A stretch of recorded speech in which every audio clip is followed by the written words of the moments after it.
News from Nowhere. Chapter 12. Concerning the arrangement of life. Well, I said, about those arrangements which you spoke of as taking the place of government, could you give me any account of them?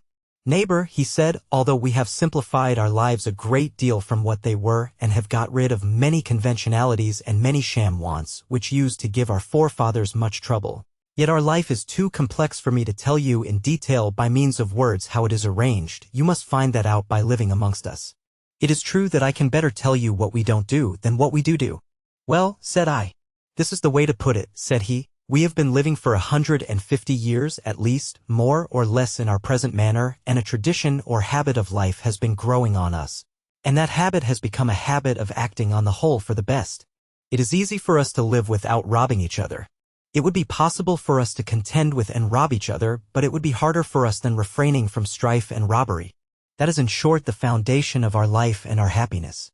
Whereas in the old days, said I, it was very hard to live without strife and robbery.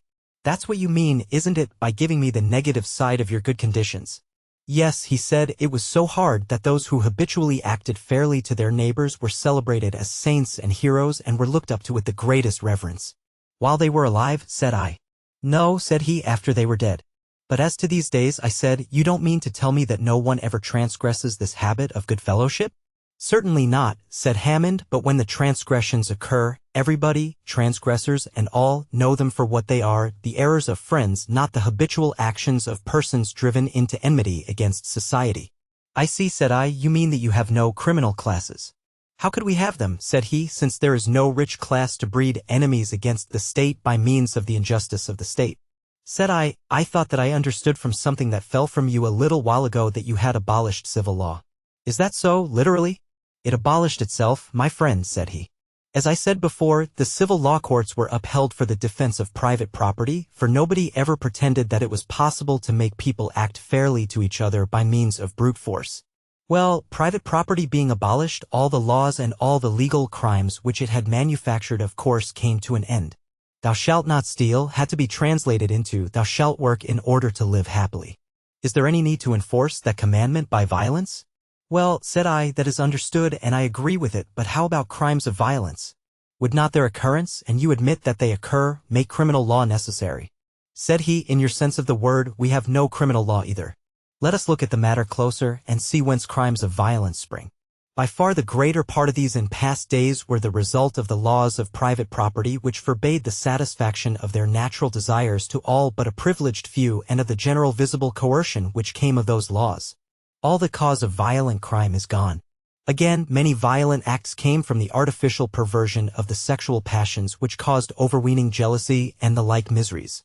Now, when you look carefully into these, you will find that what lay at the bottom of them was mostly the idea, a law-made idea, of the woman being the property of the man, whether he were husband, father, brother, or what not. That idea has of course vanished with private property, as well as certain follies about the ruin of women for following their natural desires in an illegal way, which of course was a convention caused by the laws of private property. Another cognate cause of crimes of violence was the family tyranny which was the subject of so many novels and stories of the past and which once more was the result of private property. Of course that is all ended, since families are held together by no bond of coercion, legal or social, but by mutual liking and affection, and everybody is free to come or go as he or she pleases. Furthermore, our standards of honor and public estimation are very different from the old ones. Success in besting our neighbors is a road to renown now closed, let us hope forever. Each man is free to exercise his special faculty to the utmost, and everyone encourages him in so doing. So that we have got rid of the scowling envy, coupled by the poets with hatred, and surely with good reason, heaps of unhappiness and ill blood were caused by it, which with irritable and passionate men energetic and active men often led to violence. I laughed and said, so that you now withdraw your admission and say that there is no violence amongst you? No, said he, I withdraw nothing, as I told you, such things will happen. Hot blood will err sometimes. A man may strike another, and the stricken strike back again, and the result be a homicide, to put it at the worst. But what then? Shall we the neighbors make it worse still? Shall we think so poorly of each other as to suppose that the slain man calls on us to revenge him when we know that if he had been maimed, he would, when in cold blood and able to weigh all the circumstances, have forgiven his manner? Or will the death of the slayer bring the slain man to life again and cure the unhappiness his loss has caused? Yes, I said, but consider, must not the safety of society be safeguarded by some punishment? There, neighbor, said the old man, with some exultation, you have hit the mark. That punishment of which men used to talk so wisely and act so foolishly, what was it but the expression of their fear? And they had need to fear, since they the rulers of society were dwelling like an armed band in a hostile country. But we who live amongst our friends need neither fear nor punish.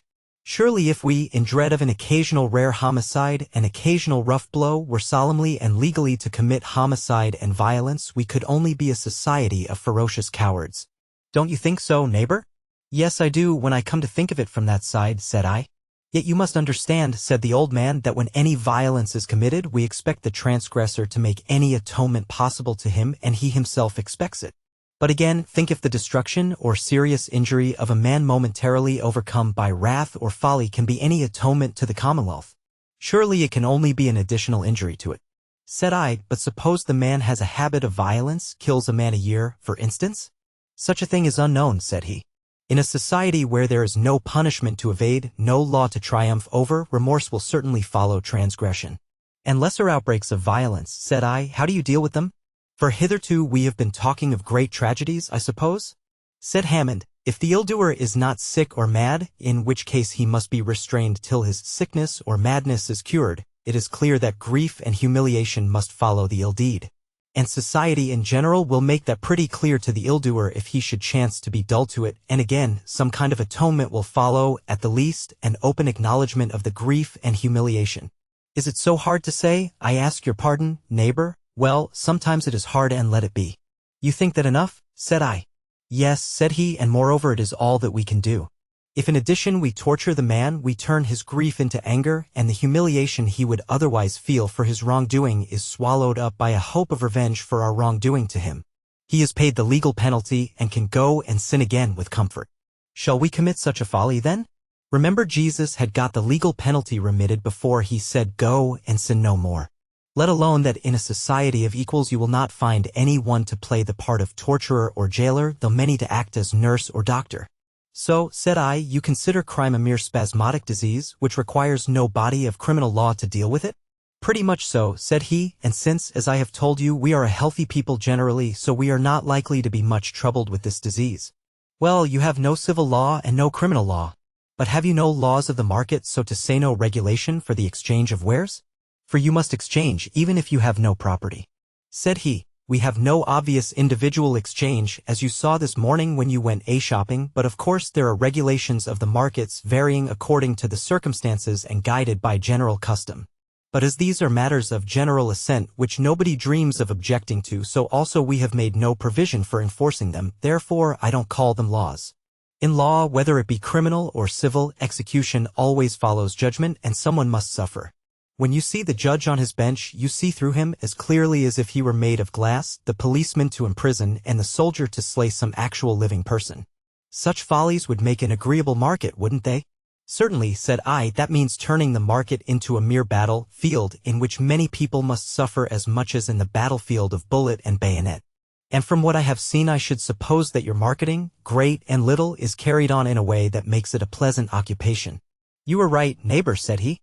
Although there are so many, indeed by far the greater number amongst us, who would be unhappy if they were not engaged in actually making things, and things which turn out beautiful under their hands, there are many, like the housekeepers I was speaking of, whose delight is in administration and organization. To use long-tailed words, I mean people who like keeping things together, avoiding waste, seeing that nothing sticks fast uselessly.